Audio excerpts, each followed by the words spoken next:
Okay, the Nissan LEAF is in the garage, and there are a couple of prerequisites that you need for a Nissan LEAF. A garage with a recharging point with an electricity outlet, basically, which is there, that you can connect it through. And you must be able to access your garage, so your garage door opener shouldn't be, your garage door should be able to open, which was, in my case, thanks to my landlord, not always the case. And then you connect it to your Nissan LEAF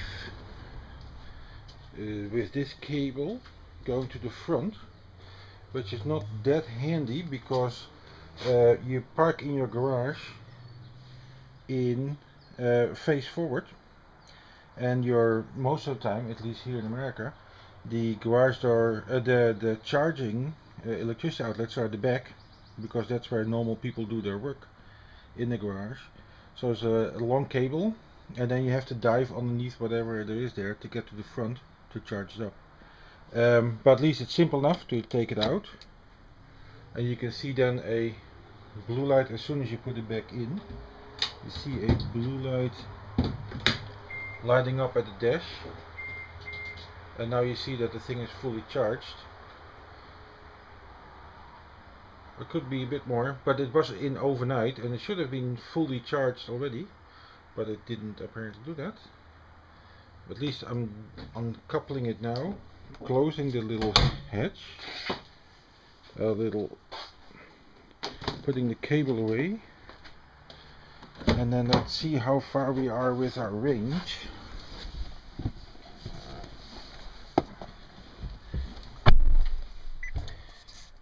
Pay attention to the nice orchestration.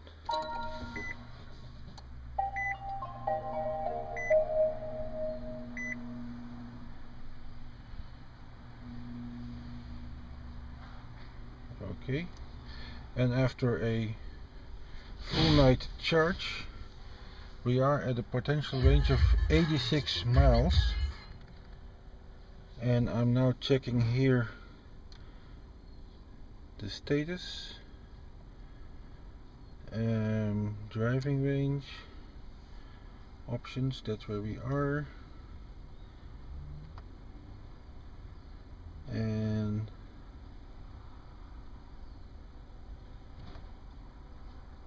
what other settings do we have?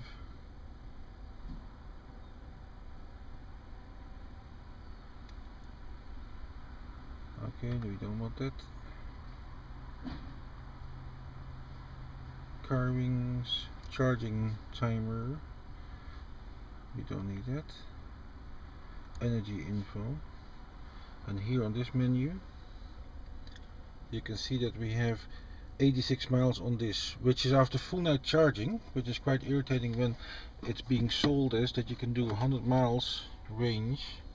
But then I found that the most interesting thing about the LEAF for me was the regenerative braking, which means that as soon as I use the car, it starts losing range immediately, tremendously, but then if I go downhill and if I brake and that sort of thing, it adds up again, which means that ultimately my range is longer than what it indicates. So leaving now, I get the mirror on the screen.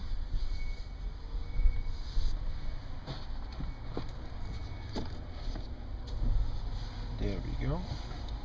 And you see now already by driving it simply backwards a little bit, we lost a mile. And that was like hardly a few meters, if at all, going out. But I'm going downhill a little bit, so maybe I can gain this again.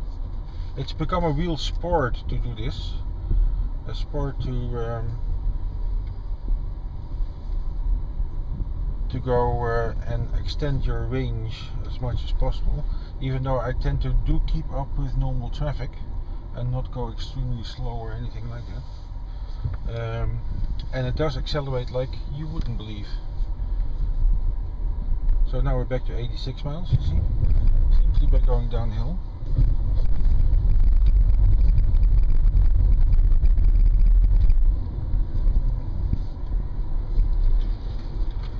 Now we're going to a little uphill stretch. Mission Viejo in California is very hilly. It's not flat country like Irvine is. So we inevitably will have that issue.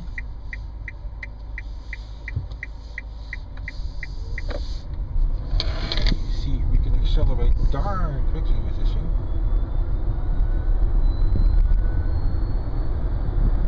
You hear the sound, that whistle is apparently that sound that is needed to warn people that there's an electric car approaching, which is pathetic. I still totally don't agree with that, because the car is so nice and quiet. I don't need a whistle, and I don't think anybody else will be warned in time by that little whistle. And they don't get warned in time by a cyclist either. So uphill we went 70 miles, we lost a lot of miles, going a little bit uphill, going half a mile uphill we lost 6 or 7 miles, which doesn't make any sense at all.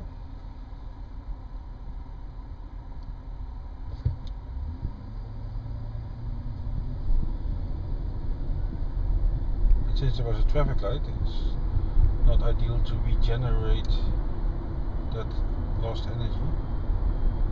So we see if we can do that in another way, shape or form. Here's a little hill and we're going downhill a little bit again. To see if we can do that.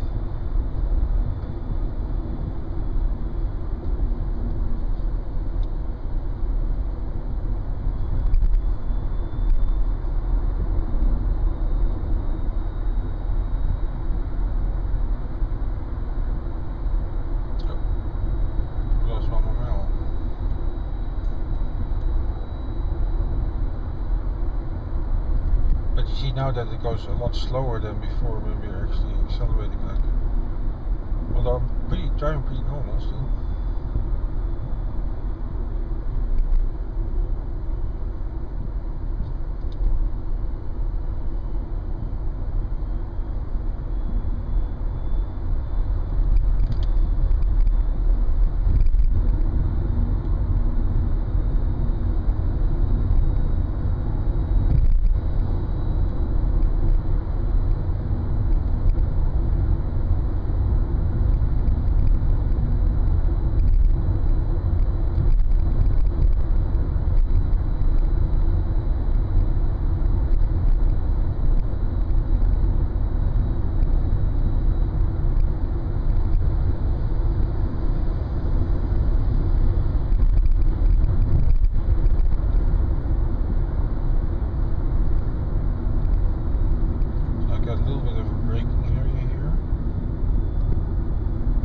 Slowly apply the brakes.